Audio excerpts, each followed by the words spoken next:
ரீசெண்டா ரியல்மில இருந்து அவங்களோட 14 சீரிஸ்ல 2 ஃபோன் லான்ச் பண்ணியிருந்தாங்க. ஆல்மோஸ்ட் 2 வாரத்துக்கு மேலேயே என் கையில இந்த டிவைஸ் இருக்கு. ஃபுல்லா டெஸ்ட் பண்ணி லைவா என்ன ரிசல்ட் வருதுன்றதான் இன்னைக்கு வீடியோல பார்க்க போறோம். இந்த போனை வாங்கலாமா வேணாமா இந்த வீடியோ பார்க்கும்போது உங்களுக்கு கிளியரா தெரிஞ்சு போயிடும். நீங்க பார்த்துட்டு இருக்கிறது லவ் டெய்லி டெக் சேனல். நான் சுகுமார். வாங்க வீடியோக்குள்ள போகலாம். ஃபர்ஸ்ட் டிசைன்ல இருந்தே எந்த அளவுக்கு இவங்க கொடுத்ததெல்லாம் இருக்கு அப்படின்றத பார்க்கலாம். அந்த வகையில வந்து இவங்க ஹைலைட்டா சொல்லக்கூடியது ஃபர்ஸ்ட் டைமா வந்துட்டு cold sensitive colour changing technology கொடுத்துருக்கோம் அப்படின்றாங்க. கண்டிப்பா இது பாராட்டுக்குரிய விஷயம் தான். அது எந்த அளவுக்கு ஒர்க் அவுட் ஆயிருக்குன்றத பார்க்கலாம். ஃபர்ஸ்ட் பேக் சைட் பேனல் பாத்தீங்க அப்படின்னா பிளாஸ்டிக்ல தான் கொடுத்துருக்காங்க. உங்களுக்கு பார்க்கும்போதே தெரிஞ்சிருக்கும் ஒயிட் கலர்ல அப்படியே கோல்டு கலர் கிளவுட் ஃபார்ம் ஆன மாதிரியான ஒரு ஃபீல் உங்களுக்கு இருக்கும். அதுவே இப்ப பாருங்க அதே போன் தான் உங்களுக்கு ப்ளூ கலர்ல தெரியும். இதுக்கான ரீசன் என்ன அப்படின்னா எப்ப வந்து 16 டிகிரி செல்சியஸ்க்கு கீழே டெம்பரேச்சர் குறையுதோ அப்ப ஆட்டோமேட்டிக்கா பேக் பேனல் வந்துட்டு ப்ளூ கலர்ல சேஞ்ச் ஆயிரும் அப்படின்றாங்க. கான்செப்ட் வைஸ் நல்லா இருந்தாலும் கூட இந்தியாவில் அது ஒர்க் அவுட் ஆகுமா அப்படின்னு கேட்டீங்கன்னா குறிப்பா சென்னையில இருக்கும். பிப்ரவரி மாசமே ஸ்டார்ட் ஆயிருச்சு வெயில் காலம். இன்னும் ஜூன் ஜூலை வரைக்குமே வெயில் தான் இருக்க போது. நம்ம போய் எங்க 16 டிகிரி செல்சியஸ் பாக்குறது? அப்படி பார்க்கும்போது லைட்டா டெம்பரேச்சர் வேரி ஆனாலும் கூட சேஞ்ச் ஆகிற மாதிரி கொடுத்தாதான் நம்ம கிளைமேட் கண்டிஷனுக்கு வந்து சூட் ஆகும் அப்படின்னு நினைக்கிறேன். ஆனா அதே சமயம் இந்த டிசைன்ல இன்னொரு ஹைலைட்டா அவங்க பண்ண ஒரு உருப்படியான விஷயம் அப்படின்னா IP69 ரேட்டிங் வந்து கொடுத்திருக்காங்க. ஃபர்ஸ்ட் IP68 டெஸ்ட் பண்ணிடலாம் அப்படின்னு சொல்லிட்டு டைரக்டா ஸ்விம்மிங் பூலே போயாச்சு. நம்மளோட ஃபேவரட்டான டெஸ்ட் தான். தண்ணிக்குள்ள போட்டு நிறைய தாட்டியும் டெஸ்ட் பண்ணிட்டோம். தண்ணியில இருந்து எடுத்த உடனே அப்படியே வந்து ஸ்கிரீன்லாம் தண்ணியா இருக்கும்போது டச் பண்ணி யூஸ் பண்ணாலும் வேலை செய்தான்னு பார்த்தோம். அதுவுமே வேலை செஞ்சது. சரி அடுத்த டெஸ்ட்டுக்கு போயிடலாம் அப்படின்னா IP69 டெஸ்ட்டுக்குமே வந்தாச்சு. இந்த டெஸ்ட் உங்க எல்லாருக்குமே தெரியும். ஃபோர்ஸா இந்த மாதிரி தண்ணி அடிச்சாலும் கூட போனுக்கு எதுவுமே ஆகக்கூடாது. இந்த மாதிரி போர்ட்ஸ்ல எல்லாம் அடிக்கிறோம், கேமரா பம்ப் இருக்கிற ஏரியாலலாம் அடிச்சாலும் கூட தண்ணி வந்து உள்ள போகக்கூடாது. இந்த டெஸ்டிங் வீடியோலாம் பார்த்தீங்கன்னா ஃபோன் வந்த உடனே டெஸ்ட் பண்ணுது. இது வரைக்கும் பார்த்தீங்கன்னா ஃபோன் நல்லா தான் வேலை செய்யுது. அண்ட் மற்றபடி சைடு ஃப்ரேமே பார்த்தீங்க அப்படின்னா பிளாஸ்டிக் தான் கொடுத்துருக்காங்க. இந்த ஒரு பேட்டரி கெப்பாசிட்டிக்கு நார்மலா ஃபோன்லாம் இன்னும் திக்காகவும் அதிக வெயிட்டாகவும் இருந்திருக்கணும். பட் திக்னஸ் பார்த்தீங்க அப்படின்னா 7.99 mm மெயின்டைன் பண்ணியிருக்காங்க. வெயிட்டுமே 194 கிராம் கொண்டு வந்திருக்காங்க. ஸோ கையில் ஹோல்டு பண்ணி யூஸ் பண்ணுறதுக்கு வெயிட் பேலன்ஸுமே பெட்டராகவே இருக்குது. நம்ம கிட்ட இருக்கிறது வந்து பேர்ல் ஒயிட் இருக்குது. இதுலேயே கிரே கலர் அண்ட் பர்பிள் கலருமே லான்ச் பண்ணியிருக்காங்க. அண்ட் ஃபிங்கர் பிரிண்ட் ஸ்கேனரை பொறுத்த வரைக்கும் யூஸ் பண்ண வரைக்கும் நல்லாவே ஃபாஸ்ட்டாக தான் இருக்குது. அண்ட் ஃபேஸ் அன்லாக் கூட நீங்கள் யூஸ் பண்ணிக்க முடியும். பாட்டமில் டியூவல் சிம் ஸ்லாட் வந்து கொடுத்துருக்காங்க. 2 சிம் கார்டு வந்து யூஸ் பண்ணிக்கலாம். SD கார்டு செப்பரேட்டாக யூஸ் பண்ண முடியாது. மைக் கொடுத்துருக்காங்க, டைப் சி போர்ட் கொடுத்துருக்காங்க. அண்ட் ஸ்பீக்கர் இருக்குது. ஸ்பீக்கரை பொறுத்த வரைக்கும் மேலே இருக்கக்கூடிய இயர்பீஸுமே ஸ்பீக்கராக ஒர்க் ஆகிற மாதிரி தான் இருக்குது. சவுண்ட் குவாலிட்டி டெஸ்ட் பண்ணி பார்த்த வரைக்கும் நல்லா லவுடராக தான் இருக்குது. பெருசாக குறை சொல்கிற மாதிரி இல்லை. டாப்பில் 2 நாய்ஸ் கேன்சலேஷன் மைக் கொடுத்துருக்காங்க. ரைட் சைடில் volume rocket and power button கொடுத்துருக்காங்க. நெக்ஸ்ட் டிஸ்பிளேக்கு வந்தோம் அப்படின்னா லைட்டாக லாஸ்ட் டைமை விட கொஞ்சம் டவுன் கிரேட் பண்ண மாதிரியான ஒரு ஃபீல் தான் இருக்குது. எந்த இடத்துல அப்படின்றதையும் சொல்கிறேன். டிஸ்பிளேயோட size 6.83 inch 1.5K AMOLED display கொடுத்துருக்காங்க. அப்புறம் இப்போ ரீசெண்ட் ட்ரெண்டில் இருக்கிற மாதிரி வந்து குவாட் கர்வ் இருக்கிற மாதிரி வந்து எல்லா சைடும் கர்வ் இருக்கிற மாதிரியான டைப்பில் கொடுத்துருக்காங்க. டிஸ்பிளே உங்களுக்கு பார்க்கும்போது ப்ரோவோட கம்பேர் பண்ணி பார்த்தீங்கன்னா கொஞ்சம் வைடாக இருக்கிற மாதிரி வந்து தெரிஞ்சிருக்கும். இந்த மாதிரியான ஆஸ்பெக்ட் ரேஷியோவில் மொபைல் பார்த்து ரொம்ப நாள் ஆன மாதிரியான ஒரு ஃபீல் தான் இருக்குது. ஸோ பெசல்ஸை பொறுத்த வரைக்கும் 4 சைடு ஈக்குவலா மினிமம் பெசல்ஸ்க்கான ஃபீல் கொடுக்குது. ரிஃப்ரெஷ் ரேட் அப்படின்னு வரும்போது 120 Hz ரிஃப்ரெஷ் ரேட் கொடுத்துருக்காங்க. நீங்க ஆட்டோ செட் பண்ணீங்க அப்படின்னா மேக்ஸிமம் 60 Hz இல்லாட்டி 120 Hz சேஞ்ச் ஆகிற மாதிரி தான் கொடுத்துருக்காங்க. இந்த வேரியபிள் ரிஃப்ரெஷ் ரேட்டை வந்து இன்னும் கொஞ்சம் இன்க்ரீஸ் பண்ணியிருந்தாங்க அப்படின்னா பேட் லைஃப் இன்னுமே கொஞ்சம் பெட்டரா இருந்திருக்கும். அண்ட் HDR சப்போர்ட் கொடுத்துருக்காங்க. PWM டிம்மிங் 3840 Hz வந்து கொடுத்துருக்காங்க. ஸோ நைட் டைம்ல எல்லாம் அதிகமாக மொபைல் யூஸ் பண்றீங்க அப்படின்ற பட்சத்தில் கண்ணுக்கு இது கொஞ்சம் ப்ரொடெக்ஷனாகவே இருக்கும். ஸ்கிரீன் ப்ரொடெக்ஷனை பொறுத்த வரைக்கும் Gorilla Glass 7 வந்து கொடுத்துருக்காங்க. கண்டிப்பாக இந்த ஸ்கிராச் ப்ரூஃப் வந்து கொஞ்சம் பெட்டராகவே இருக்கணும் இதில். அண்ட் குறையா பார்த்தீங்க அப்படின்னா பீக் பிரைட்னஸ் 1500 நெட்ஸ் தான் கொடுத்துருக்காங்க. ஸோ இது ஒரு பெரிய குறையா அப்படின்னு கேட்டிங்கன்னா இதே ப்ரைஸ் ரேஞ்சில் வரக்கூடிய மற்ற மொபைலாக இருக்கட்டும் இல்லை இவங்களோட மொபைலே பார்த்தீங்கன்னா லாஸ்ட் டைம் இதை விட கொஞ்சம் ஹையாகவே வந்து கொடுத்துருந்தாங்க. பட் நான் லைவாக டெஸ்ட் பண்ணி பார்த்த வரைக்கும் இண்டோர் அவுட்டோர் டைரக்ட் சன்லைட்டில் கூட நல்லா தான் மேனேஜ் பண்ணுது. இந்த வேல்யூ மட்டும் வச்சுமே நம்ம டிசைட் பண்ண முடியாது. நல்லா தான் இருக்கு. அண்ட் ஓஎஸ்க்கு வந்தோம் அப்படின்னா Realme UA 6 Android 15 பேஸ் பண்ணி ரன் ஆகிற மாதிரி கொடுத்துருக்காங்க. லாஸ்ட்டாக பார்த்தீங்க அப்படின்னா நவம்பர் வரைக்குமே அப்டேட்ஸ் கொடுத்துருக்காங்க. ப்ராமிஸாக கொடுக்கக்கூடிய அப்டேட்ஸ் அப்படின்னு பார்க்கும்போது 2 வருஷத்துக்கான OS அப்டேட்டும் 3 வருஷத்துக்கான செக்யூரிட்டி பேட்ச் அப்டேட்டும் வந்து கொடுத்துருக்காங்க. அண்ட் ப்ளோட்வேர்ஸ் அப்படின்னு பார்க்கும்போது இன்னுமே அந்த ஹாட் கேம்ஸ் ஹாட் ஆப்ஸ்லாம் இருக்குது. தேவையில்லாத ப்ளோட்வேர்ஸ் நிறைய ஆப்ஸ் இருக்க தான் செய்யுது. அண்ட் AI ஃபீச்சர்ஸ் அப்படின்னு பார்க்கும்போது எப்பயும் போல அந்த AI எரேஸ் கொடுத்துருக்காங்க. ஃபோட்டோஸ்லாம் அந்த அளவுக்கு கிளியராக இல்லாமல் கொஞ்சம் பிளர்ராக இருக்குது அப்படின்ற பட்சத்தில் அல்ட்ரா கிளாரிட்டி மோடு வந்து கொடுத்துருக்காங்க. கனெக்டிவிட்டியை பொறுத்த வரைக்கும் Wi-Fi 6 இருக்கு, Bluetooth 5.2 இருக்கு. ஸோ AI ஃபீச்சர்ஸ் பார்த்தீங்கன்னா இப்போ எல்லா மொபைல்லையும் எக்கச்சக்கமாக கொடுக்க ஆரம்பிச்சிட்டாங்க. இன்னுமே இந்த மாதிரி எரேசர் இந்த மாதிரி மட்டுமே கொடுக்காம இன்னும் கொஞ்சம் அதிகமாக கொடுத்துருக்காங்க. இந்த சம்மரி எல்லாம் பண்ற மாதிரி கொடுத்துருந்தாங்கன்னா இன்னும் கொஞ்சம் பெட்டரா இருக்கும்னு தோணுது. கேமரா செட்டப்புக்கு வந்து அப்படின்னா ஃப்ரண்ட்ல selfie camera 32 mega pixel auto ஃபோக்கஸிங்கோட கொடுத்துருக்காங்க. ரியலா இது ஒரு ஹைலைட் தான். ஏன்னா மேக்ஸிமம் இந்த பிரைஸ் ரேஞ்சில் ஆட்டோ ஃபோக்கஸிங் வந்து இருக்காது. இதனால நீங்க ஃபேஸ் கிட்ட வச்சு எடுத்தாலும் சரி தூரம் வச்சு எடுத்தாலும் சரி ஃபேஸை நல்லா ஃபோக்கஸ் பண்ணி நல்ல ஒரு ஷார்ப்பான ஃபோட்டோ அவுட்புட் வந்து கிடைக்குது. இதனால பேக்ரவுண்ட் பிளர் எஃபெக்ட்டுமே பெட்டரா இருக்கு. அண்ட் வீடியோ அவுட்புட் அப்படின்னு வரும்போது 4Kவும் சரி 1080pயும் சரி 30 fps தான் மேக்ஸிமம் வந்து செல்ஃபி கொடுத்துருக்காங்க. கண்டிப்பா இதை இன்னும் கொஞ்சம் அப்கிரேட் பண்ணி 60 fps கொடுத்துருந்தா பெட்டராக இருந்திருக்கும். அதுவுமே எனக்கு கொஞ்சம் குறையாக தான் இருக்குது. அண்ட் பேக் சைடில் ட்ரிபிள் கேமரா செட்டப் வந்து கொடுத்துருக்காங்க. Main camera 50 mega pixel, aperture value 1.8ஓட சோனி IMX896 OIS சப்போர்ட்டோட வந்து கொடுத்துருக்காங்க. இந்த ஒரு சில ஃபோட்டோ சாம்பிள்ஸ் பார்க்கலாம் எந்த அளவுக்கு இருக்குது அப்படின்னு. இதை யூஸ் பண்ணியே 2x அளவுக்கு இன்சூம் சென்சாருமே பண்ணி ஃபோட்டோ எடுக்க முடியுது. அதுவுமே கிளாரிட்டி வைஸ் நல்லாவே இருக்குது. அண்ட் பெரிஸ்கோபிக் கேமரா வந்துட்டு 50 மெகா பிக்சல் கொடுத்துருக்காங்க. சோனியோட IMX882 சென்சார் யூஸ் பண்ணியிருக்காங்க. இதுலேயுமே OIS சப்போர்ட் இருக்குது. 3x அளவுக்கு ஆப்டிக்கல் ஜூம் பண்ணி நம்மளால் ஃபோட்டோ எடுக்க முடியுது. ஷேக்கிங்கே இல்லாமல் ஃபோட்டோ எடுக்கிறதுக்கும் போர்ட்ரேட் ஃபோட்டோஸ்லாம் 3x வச்சு எடுக்கிறோம் அப்படின்ற பட்சத்தில் நல்லாவே இருக்குது.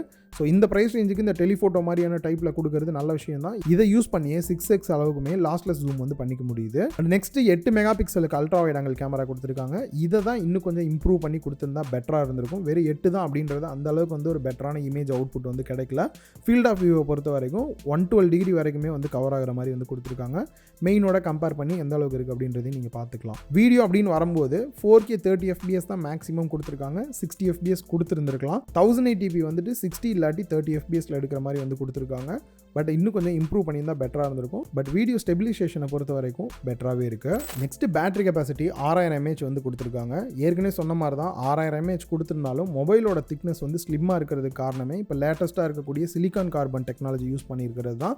அண்ட் 80 வாட் சப்போர்ட் பண்ணக்கூடிய ஃபாஸ்ட் சார்ஜிங் அடாப்டருமே பாக்ஸ்லேயே கொடுத்துருக்காங்க. பிராண்ட் சொன்னது 1லேருந்து 50% சார்ஜ் பண்ணுறதுக்கு 24 மினிட்ஸ் எடுத்துக்கும் அப்படின்றாங்க. நம்ம எப்பயுமே லைவாக பேட்டரி டெஸ்ட் எடுத்துருவோம். இதுலேயுமே டெஸ்ட் பண்ணி பார்த்ததில் 1 to 15% சார்ஜ் ஆகிறதுக்கு 5 நிமிஷம் ஆச்சு. அண்ட் 50% சார்ஜ் ஆகிறதுக்கு 29 மினிட்ஸ் கிட்ட டைம் எடுத்துக்கிச்சு. பட் பிராண்ட் சொன்னது 24 மினிட்ஸ் சொன்னாங்க. அண்ட் 75% சார்ஜ் ஆகிறதுக்கு 46 நிமிஷமும் 100% சார்ஜ் ஆகிறதுக்கு கிட்டத்தட்ட 70 நிமிஷம் டைம் எடுத்துக்கிச்சு. பேட்டரி ட்ரெயின் டெஸ்ட்டை பொறுத்த வரைக்கும் யூடியூப் வீடியோ 100% பிரைட்னஸ் வச்சு ப்ளே பண்ணதில் ஆல்மோஸ்ட் 13 ஹவர்ஸ் வந்து கண்டினியூவாக வந்து வீடியோ ப்ளே ஆச்சு. அதுக்கப்புறம் ஆஃப் ஆயிடுச்சு. இந்த 13 ஹவர்ஸ் அப்படின்றது கண்டினியூவாக நம்ம யூடியூப் வீடியோ ப்ளே பண்ணியிருக்கோம். அதுலேயே நீங்கள் அப்பப்போ தான் ஃபோன்ஸ் எல்லாம் ரெகுலராக யூஸ் பண்ணுவீங்க அப்படின்ற பட்சத்தில் 1.5 நாளைக்கு மேலேயே தாராளமாக உங்களுக்கு பேட்டரி லைஃப் கிடைக்கும். நெக்ஸ்ட் ப்ராசர் அப்படின்னு வரும்போது Snapdragon 7s Gen 3 வந்து யூஸ் பண்ணியிருக்காங்க. அண்ட் வேப்பர் சாம்பர் கூலிங் சிஸ்டமே கொடுத்துருக்காங்க. நல்ல ஒரு லார்ஜஸ்ட் சைஸில் வந்து கொடுத்துருக்கோம்னு சொல்கிறாங்க. ரியல் லைஃப்பில் எந்த அளவுக்கு இருந்துச்சு அப்படின்னு பார்க்கறதுக்கு முன்னாடி நம்ம பெஞ்ச் மார்க் டெஸ்ட் வந்து பார்த்துடலாம். அன்டு பெஞ்ச் மார்க்கை பொறுத்த வரைக்கும் 8.5 lakhsக்கு மேலே வந்திருக்கு. கீக் பெஞ்ச் மார்க்கை பொறுத்த வரைக்கும் சிங்கிள் ஸ்கோர் வந்துட்டு 1180 வந்திருந்தது. மல்டி ஸ்கோர் வந்துட்டு 3235 வரைக்குமே கிடைச்சிருந்தது. Wild life extreme stress test வந்து எடுத்து பார்த்ததுல ஸ்டெபிலிட்டி வந்து 97.4% வரைக்குமே வந்திருந்தது. ரியலாகவே நல்ல ஸ்கோர் தான். CPU த்ராட்லிங் டெஸ்ட்டுமே பார்த்தீங்கன்னா 91% கிடச்சிருந்தது. ரியலாகவே இது ஒரு நல்ல ஸ்கோர் தான். அண்ட் அதே மாதிரி இது ஒர்த்தா அப்படின்னு நம்ம வந்து பார்க்க வேண்டியது இருக்குது. நான் கேம் ப்ளே பண்ணி பார்க்கும்போதும் ஹீட்டிங் இஷ்யூ இருக்கிற மாதிரி எதுவுமே நான் வந்து பார்க்கல. அண்ட் கேம் ப்ளேவுமே பார்த்தீங்க அப்படின்னா ஸ்மூத்தாக இருக்குது. தாராளமாக வந்து கேம் ப்ளே பண்ணணும்னு நினைக்கிறவங்களுக்கு கூட இது செட் ஆகும். நான் ஏற்கனவே சொன்ன மாதிரி அந்த ஆஸ்பெக்ட் ரேஷியோவுமே பார்த்தீங்க அப்படின்னா கொஞ்சம் லார்ஜாக இருக்கிற மாதிரி இருக்கனால கையில் ஹோல்டு பண்ணி கேம் ப்ளே பண்ணுறதுக்குமே டிஸ்பிளே வந்து போதுமான அளவில் இருக்கிறதையும் என்னால் ஃபீல் பண்ண முடிஞ்சுது. ஆனால் இதுலேயும் ஒரு குறை இருக்குது. அது என்னன்றதையும் சொல்கிறேன். அண்ட் ப்ரைஸ் மற்ற டீட்டெயிலாம் பேசுறதுக்கு முன்னாடி இதுலேயே பார்த்தீங்கன்னா Realme 14 Proவுமே வந்து இதோட கம்மி பட்ஜெட்டில் வந்து லான்ச் பண்ணியிருக்காங்க. அதில் என்னெல்லாம் டிஃப்ரென்ஸோட வந்திருக்கு அப்படின்றத குயிக்காக பார்த்துடலாம். டிசைன் வைஸ் பார்க்கும்போது ஆல்மோஸ்ட் ஈக்குவலாக தான். அந்த பேக் சைடில் வந்து கலர் சேஞ்சிங் ஆகிற மாதிரியான டைப்பில் தான் வந்து கொடுத்துருக்காங்க. வெயிட் அப்படின்னு பார்க்கும்போது 179 கிராமும், திக்னஸ் 7.55 mm வந்து கொடுத்துருக்காங்க. ரியலாகவே இது சிங்கிள் ஹேண்ட்லாம் யூஸ் பண்ணுறதுக்கு வெயிட் கம்மியாக கொஞ்சம் வேணும் அப்படின்னு எதிர்பார்க்குறவங்களுக்கு கொஞ்சம் சூட்டபிளாகவே இருக்கும். ஸோ டேரெக்டாக நீங்கள் தண்ணிக்குள்ளேயும் போட்டுடலாம். இந்த மாதிரி ஃபோர்ஸாக தண்ணி அடித்தாலும் இதுலேயும் எதுவும் ஆகாது. இதுலேயும் இன்டிஸ்பிளே ஃபிங்கர் பிரிண்ட் ஸ்கேனரோட தான் வருது. என்ன இந்த இடத்துல பெரிய டிஃப்ரென்ஸ் அப்படின்னு பார்த்தீங்கன்னா டிஸ்பிளேயோட சைஸ் தான். 6.77 inch 1.5K AMOLED டிஸ்பிளே கொடுத்துருக்காங்க. அதில் குவாட் கர்வ் டிஸ்பிளே கொடுத்துருந்தாங்க. இதில் வந்துட்டு லெஃப்ட் அண்ட் ரைட் ரெண்டு பக்கம் மட்டுமே கொஞ்சம் பெரிய கர்வாக வர மாதிரியான முன்னாடிலாம் இருக்குல்ல அந்த மாதிரியான கர்வ் டிஸ்பிளே வந்து கொடுத்துருக்காங்க. 120 Hz ரிஃப்ரெஷ் ரேட்டோடையும் வருது. 60 Hz 90 Hz 120 Hz வரைக்கும் ஆட்டோமேட்டிக்காக சேஞ்ச் ஆகிற மாதிரியும் இருக்குது. அண்ட் இதுலேயுமே HDR support, Gorilla Glass 7i சப்போர்ட்டும் கொடுத்துருக்காங்க. டிஸ்பிளேயோட பிரைட்னஸ் அப்படின்னு பார்க்கும்போது எனக்கு ஷாக்கிங் என்ன அப்படின்னா ப்ளஸ் மாடலில் கம்மியாக கொடுத்துருக்காங்க. இதில் 4500 நெட்ஸ் கொடுத்துருக்காங்க. என்ன லாஜிக்னே வந்து புரியல. ஸோ இதை வந்து டேரெக்டாக வெயிலெலாம் வச்சு பார்க்கும்போது பிரைட்னஸ் பெட்டராகவே இருக்கு. ஓவரால் இதோட டிஸ்பிளே அப்படின்னு பார்க்கும்போது நல்ல ஒரு பெஸ்ட்டான டிஸ்பிளேவாக வந்து இருந்தது. மற்றபடி ஓஎஸோட ஃபீச்சர்ஸாக இருக்கட்டும் எல்லாமே சேமாக தான் இருக்கு. ஃப்ரண்ட்ல செல்ஃபி கேமரா 16 மெகா பிக்சல் கொடுத்துருக்காங்க. அண்ட் பேக் சைடில் 50 mega pixel main camera, aperture value 1.8ஓட சோனி IMX896 சென்சார் யூஸ் பண்ணியிருக்காங்க. அண்ட் OIS சப்போர்ட்டோடையுமே வருது. இந்த ஒரே ஒரு கேமரா தான் உருப்படினே சொல்லணும். ஏன்னா இதுக்கப்புறம் பார்த்தீங்கன்னா மேக்ரோ கேமரான்னு சொல்லி கொடுத்துருக்காங்க. அதுவும் எந்த யூஸும் இல்லை. இந்த ப்ரைஸ் ரேஞ்சில் வாங்குகிறோம், அல்ட்ரா வைட் ஆங்கிள் கேமரா கொடுத்துருக்கலாம், அதுவுமே கொடுக்காம இருக்காங்க அப்படின்றது கண்டிப்பாக ஒரு பெரிய குறையாக தான் பார்க்குறேன். அண்ட் வீடியோ அப்படின்னு வரும்போது மேக்ஸிமம் 4K 30 fps 1080p 60 இல்லாட்டி 30 எடுக்கிற மாதிரி வந்து கொடுத்துருக்காங்க. அண்ட் பேட்டரி கெப்பாசிட்டி அப்படின்னு வரும்போது 6000 mAh கொடுத்துருக்காங்க. 45 வாட்ஸ் ஃபாஸ்ட் சார்ஜிங் சப்போர்ட்டோடையும் பாக்ஸ்லேயே அடாப்டரோடையும் வருது.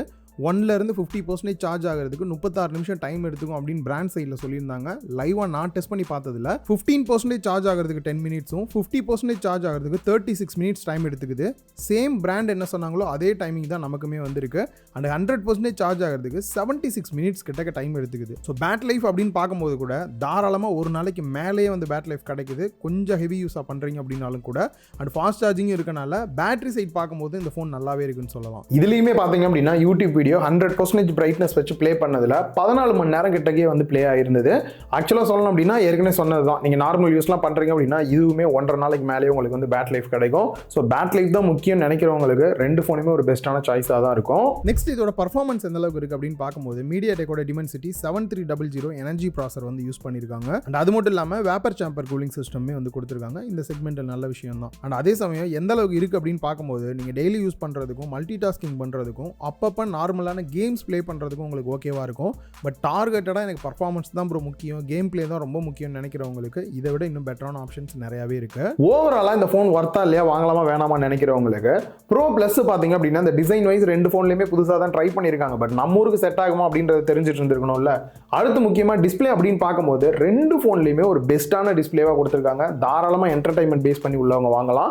பேட்டரியுமே பார்த்தீங்க அப்படின்னா ஃபாஸ்ட் சார்ஜிங் சப்போர்ட்டும் கொடுத்துருக்காங்க. பேட்டரி லைஃப்மே வந்து பெட்டராகவே இருக்கு. முக்கியமாக கேமரா அப்படின்னு பார்க்கும்போது ப்ரோ பிளஸ் பார்த்தீங்க அப்படின்னா நல்லாவே இருக்கு. பட் ப்ரோல வந்து இன்னும் கொஞ்சம் இம்ப்ரூவ்மெண்ட்ஸ் பண்ணியிருந்தா பெட்டரா இருந்திருக்கும். ப்ராசர் அப்படின்னு வரும்போது ப்ரோ பிளஸோட பிரைஸ் என்ன அப்படின்றத பார்த்துடலாம். 8GB RAM 128GB இன்டர்னல் ஸ்டோரேஜோட 30,000 ரூபா வந்து பிரைஸ் பண்ணியிருக்காங்க.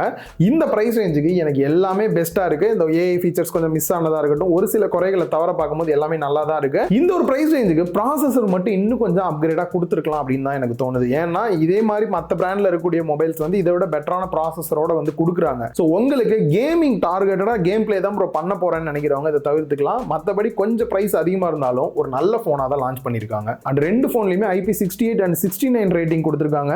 கீழே போட்டாலும் ஓரளவுக்கு ப்ரொடெக்ஷனாக இருக்கும்னு சொல்லியிருக்காங்க. அந்த வகையில் பார்க்கும்போது அடிக்கடி தண்ணியில் போட்டுருன்னு நினைக்கிறவங்களுக்கும் இது ஒரு நல்ல ஃபோனாக இருக்கும். அண்ட் ப்ரோவோட பிரைஸ் அப்படின்னு பார்க்கும்போது 8GB RAM 128GB இன்டர்னல் ஸ்டோரேஜோட 25,000 ரூபா பிரைஸ் பண்ணியிருக்காங்க.